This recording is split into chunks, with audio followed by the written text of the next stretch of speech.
cool. I'm wrong, but I want to hear his question. Okay, now you can. I just wanted to set the score.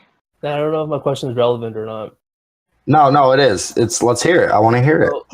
Correct me if I'm wrong, but you guys were talking about how beta boys see a girl and they go like, "Oh my god, special treatment," white knight type of thing. Yeah. So, do you think that's because a lack of exposure in real life to like actual women?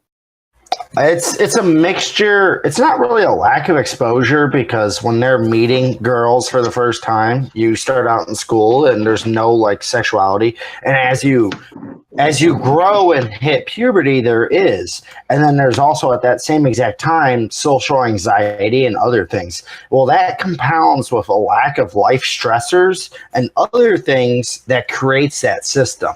So it creates that nice guy. If I'm nice, I will get this. And then they watch as some fuckboy makes it through just fine and they never get anything.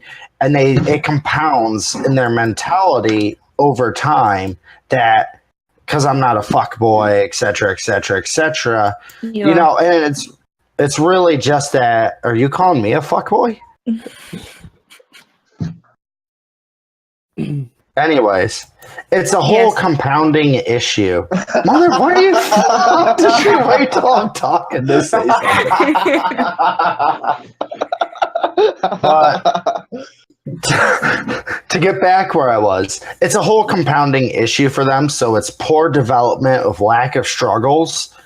And then it's a constant compounding issue. So they see Jim act like a dick and he gets all the fucking pussy he wants and they're getting nothing and they're being nice and they're being cute. They have no aggression, etc. It's a whole entire compounding issue. So it's not all at once, but it's unfortunately, it's a compounding. So if you were to stop them midway, you could change that behavior. But that lack of aggression, etc., it either becomes a bottled up rage where we have what happens now, or it just becomes a lack of aggression all throughout life, and they're beat down, and they always feel beat down. Yeah. And then other terrible things with that happen. So, let me add to that. Let me add another thing. Do you think it's also like education? So, for example, I'm in university right now. Well, let me stop you there before you go further on that. Okay. It is partially an education issue because the schools are not designed. Schools are detrimental to a young boy, to the male mind. They're not designed for us. Schools are very, very detrimental to the male mind. Yeah. Because as a young boy has energy, they want to move, and what's the first thing they do? They go, "You're moving too much. Let's put you on drugs," and that begins a compounding cycle there. But continue. But I meant so I'm in university. I go to a really liberal university, and all my friends are lesbians, transgenders, all this and that, and that's given me a whole new perspective on things. Wait! I want to know what Soph just said because she is like our token liberal. What? What? Oh my god! I don't know what the heck you guys are talking about. Okay, I just wanted to know what you said there. That's all. Jeez. Oh no, I just said Jesus because just what does he got to do with this? What you said about earlier, and then what he said, and I'm just thinking like, I'm trying to understand why he's like asking this question. It's a really... I just asked if I was a beta boy. I'm lingering. See, this is the thing. Well, you know what? What's wrong with some intelligent conversation? Because it doesn't always got to be elbow vaginas. Plus, they do still play in. Because there's nothing wrong with it. Yeah. I was part of the reason I was in that situation is because I had that mentality that we are discussing right here. So, I'm not going to say any day of the week I didn't have that mentality. I was a very nice guy. Oh, yeah. So you're an asshole now? Yep. Product of my environment.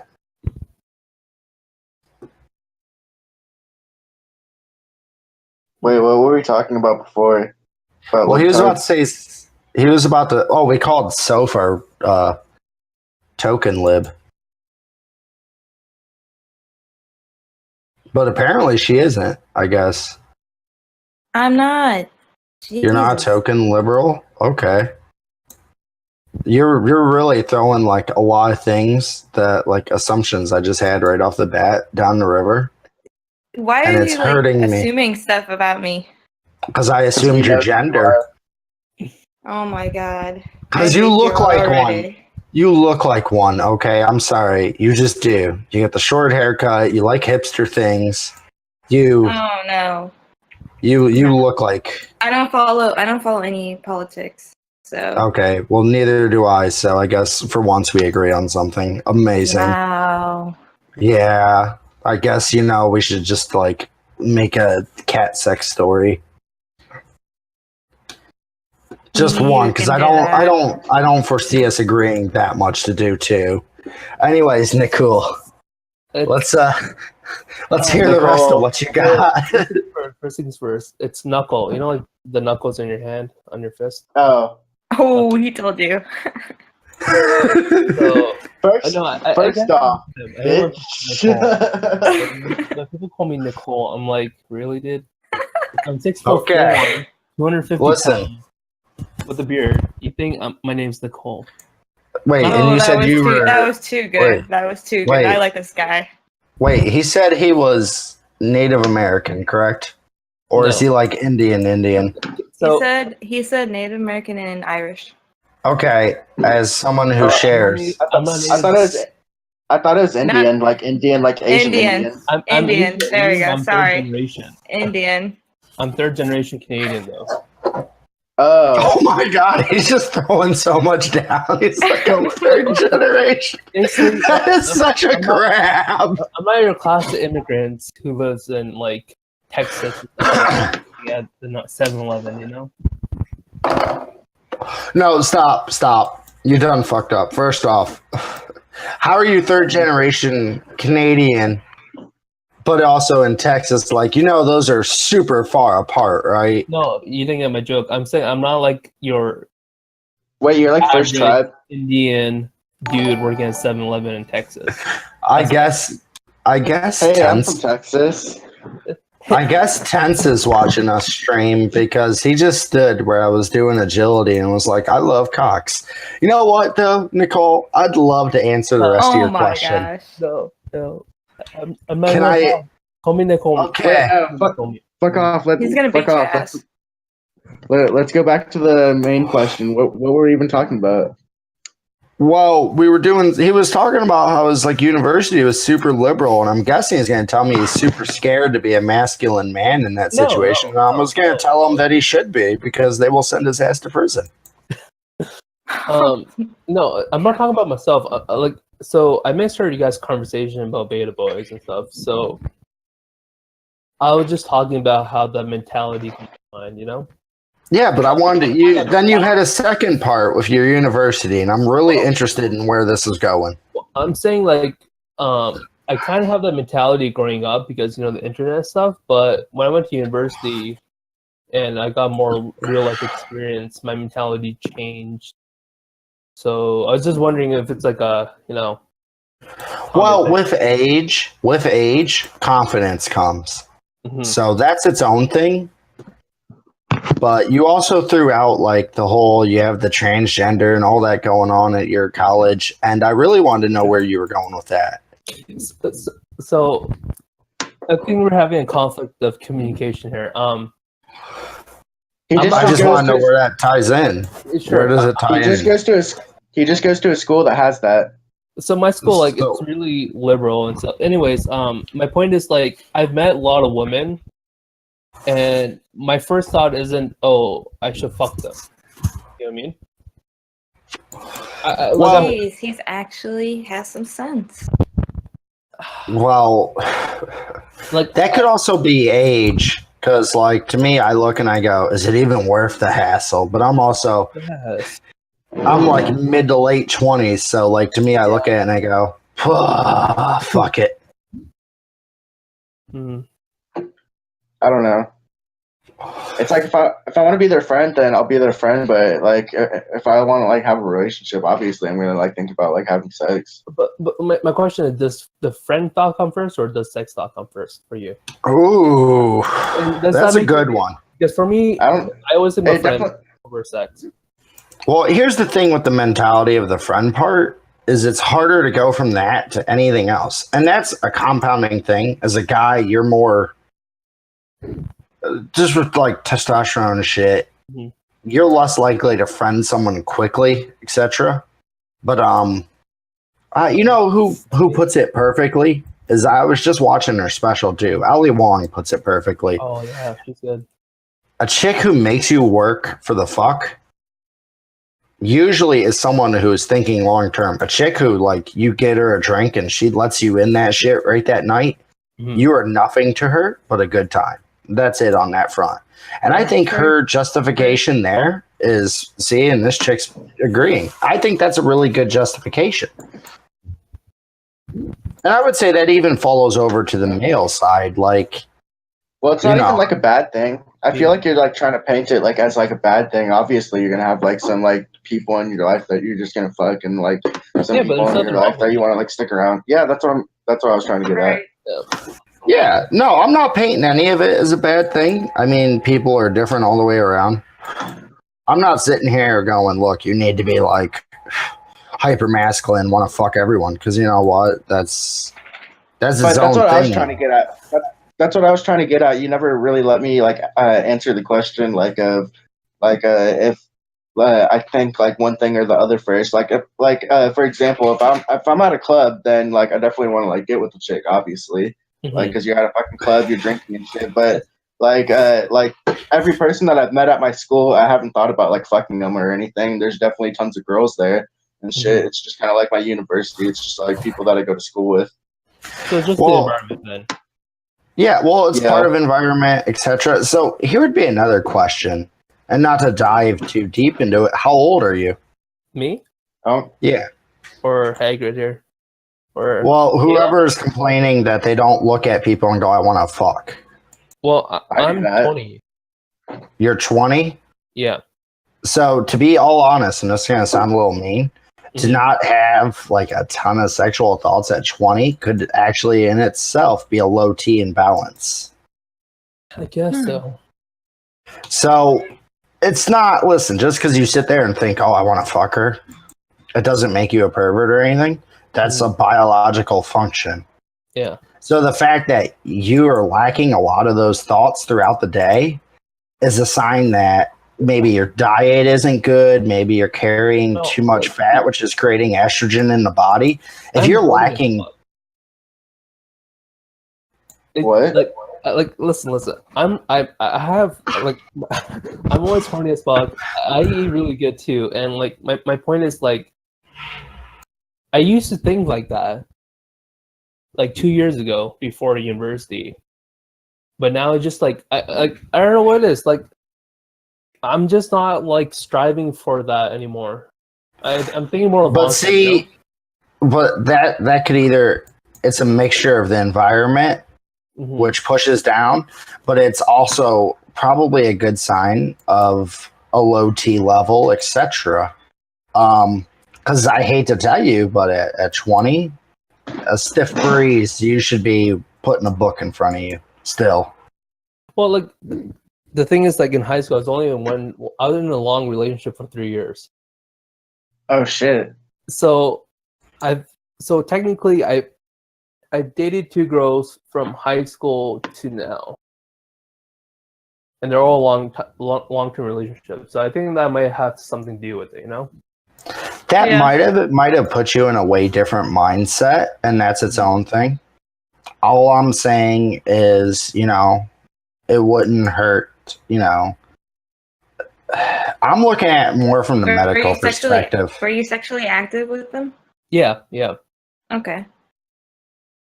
But it's just, like I'm saying, like, One second. Oh, This went from shit show to like health podcast in like 30 seconds flat. Jesus. I knew you were going to Today say on a health Today on A Healthier You of Navi and Self, we talked to a young man who has trouble with his feelings in his day-to-day life and give you advice on how you too can deal with it. And here's our young man, Knuckle. Oh my, he actually got it right. I was waiting for Knuckle. To continue the conversation, like now that I'm single, like I'm just like I think about it a lot more, you know, sex and stuff. So I'm like now that here's the other thing is how long, and I mean I hate interrupting you like this, but because I'm trying to put together a picture here. How long have you been single? How long I've been single? What's May now? So since January, like early January. You know, part of the issue too may be a slight depression that you're not even really thinking about, but you're looking at this way. Maybe you got hurt in that situation, and you're going, you're pre-defensively going, I don't want to do it again, and that's its own thing too, and that's something you on your own got to work out. But realistically, you should be having like fantasies at 20, dude. You should be just looking around and going. I mean, I'm not even his life. But I'm like I'm just like, is that even worth it? Like, I don't know. Is it worth it? I mean, that's really a you decision. As you get older, you're definitely going to be. It's the weirdest thing with men. So when we're like ready and rearing to go at a younger age, women are more. They're more relaxed, etc. about it. And then the tables turn hormonally. So when we hit like 30, we go, is it even worth it? Is it even worth it? So you're not even at that 30 point where you're going to be going, is it even worth it? And then it's weird because right around that time, women go, they do a flip and they all of a sudden, they want, you know, men are on the couch and they're like, you're not even meeting my needs. Let's get a pool boy type situation. It's neither here or there. I mean, just I'm thinking like down 10 years down the lane, I'm gonna like regret not being like super active, you know, sexually. Oh, you can still be super active in your fucking 30s. Oh well, true, you know, I'm not saying that. I'm saying like when you're young, it's a lot better, you know. Well, you know, to be honest, with that front, Magnum, who comes in all the time, he says it all the time. He goes, oh, you're going to be 30 in a couple years? He goes, 30s are the best as a man. Mm-hmm. And that's because all that confidence you build up in your 20s really starts to peak around then. So you're not afraid to approach women. You have zero approach anxiety anymore. You're used to rejection, etc. So right now, you're at a stage where you're extremely horny. Yeah. But you're scared of rejection. You're scared of something not working out. Maybe you're overthinking things, etc. You know, if you get in a situation, you're overthinking how long you're going to last, etc. Yeah, I do that a lot. That's true. Yeah, and there's nothing wrong with it. Because it's all about the growth. What you need to do now is get out there, get some no's, be courteous about it, learn to handle that rejection, and start building that confidence. True. So I second that. One last question, Dr. Navi.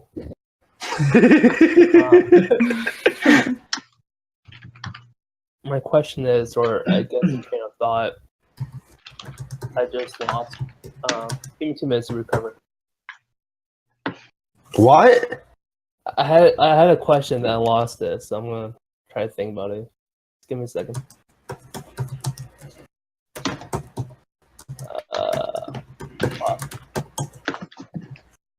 Okay, so as you know, as we're advancing in society, like you know how people say it's 2018, you can't say this, can't say that, blah blah blah. I'm afraid like 5 years down the road, it's like you're fucked, you know? Like you can't do anything anymore. You can't go to clubs anymore without like people watching you, you know? The thing I feel about that is like if you don't point out words like and you just like try to do like pretty much like make them go away, which is like impossible. There's always going to be bad words that make people offended and shit. Honestly, they just need to toughen up. Like, I mean, if it's like a word that's like derogatory or anything like that, it's better to like address it and just like know that it's there and say, well, fuck it. Like, honestly, like it really doesn't hurt me anymore. Like, kind of like shit, rather than like try to like fucking go around and like be like word police and like go through all these things like in hoops and shit, because they're like, it's just like that fucking adage or whatever, like sticks and stones may break my bones, like kind of bullshit. But like, you know, like it just really doesn't matter. We just need to like kind of get over it. I mean, at this point, I agree with like, I think right now what we're experiencing, and it's one of the reasons politics hit the way they did, is that was partially people fighting back to that. Is now with a lot of this stuff that's been going on where people are worried about every little thing like that, is you see people really fighting back against it. But if you spend all day worrying that something you say or do now is going to have that huge of an effect later because it was okay to say this word now, but now it isn't. Exactly. That's going to really hold you back in your confidence in life and etc. Yeah. Like, the thing is, with the people who've created that situation, is it's a passing fad, and it's literally the pendulum's going to swing back hard on that, because you get people like Caleb here just went off on his riff there. You're going to get a lot of people like that who get sick and tired of it, and it's going to come back hard. Mm-hmm. Like, to be honest, like I was at my school, like, and I go to like Greensboro or Greenspoint, so like there's tons of black people there, and I mean, like, I didn't say it like out of context, like just calling somebody like anything, but like I just like quoted like that someone called someone else a nigger, and like nobody batted a fucking eye. Yeah, like tons of black people at my tons of like black people at my school like just don't give a fuck, honestly. But like, yeah, using the word as a definition, like you're not calling someone it, you know, it's different. Yeah, but I mean, like that's what people like are like offended about. They're like, oh Jesus Christ, he used the N word. Like, you should just be like, get out of my school, like kind of shit. Well, it's not I would say people are just offended in general now. I think we've run out of things to actually give a fuck about, so now we got to turn it into a care about just the most meaningless of shit. Like, you don't care if you stubbed your toe on the table 5 years ago, but if you're sitting there and you have nothing going on in your life and things are going shitty, all the time you're going to be bitching, oh, fucking stub my toe all the time on this table. It's one of those situations, and that's a all right example, but I guarantee there's something in your life that you used to never give a fuck about. But you found yourself one day sitting there thinking about it because you had nothing else going on, and all of a sudden it was the biggest. It was the biggest issue ever. Elbow pussy. Yeah.